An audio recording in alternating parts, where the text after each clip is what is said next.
It's the fastest and potentially the most dangerous sport on Earth, and one of the most dramatic. It's a technological showpiece where the difference between success and failure can be measured in 1,000th of a second. And it hasn't just captured the imagination of millions of fans worldwide, but hooked the big corporate fish as well. This is Formula One, and it's where sport comes face to face with business. The challenges that F1 faces in the future are the same as those that business faces. Throughout this series, we've looked at how the sport can be a role model for business. These lessons are just as applicable to the future as to the present. I think that Formula One today, because of the pressure constantly to change, to innovate, to perform better, to deliver more and more and more, quite clearly that has absolutely unquestionable parallels with the business markets of the world today. I put it as a gymnasium for talent, for the development of people. And I think it's a better example of that than any other business I know. Over the course of this series, we look at Formula One in all its guises and analyse what it means for business, in theory and practice.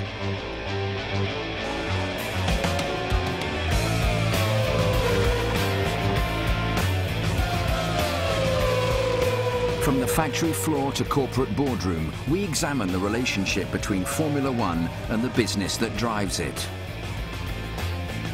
The sport is unique. Team performance isn't just measured by the balance books at the end of the year, but every couple of weeks on the racetrack. Formula One's a great model for looking at the performance of businesses, mainly because it looks at relative performance. You know, you can think we're getting better and better in our business every year, but if your competitors are getting better faster, then you're going backwards. It's become an unrivaled business that's gone global, from the billionaire playgrounds of the Middle East to the powerhouse economies of Asia.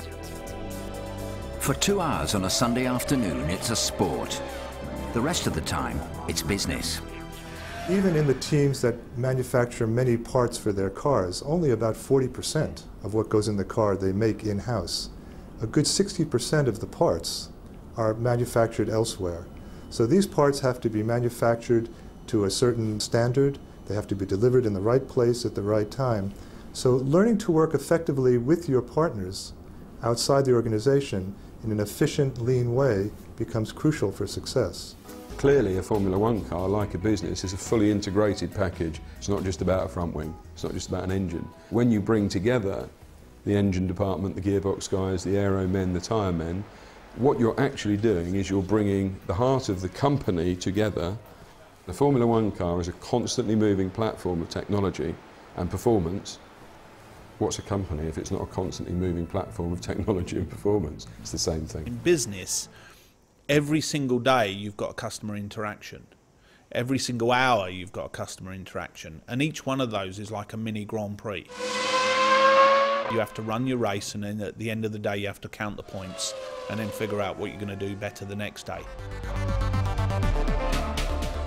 It's about being the best of the best. And that is what Formula One is all about. It's about leaving nothing unturned.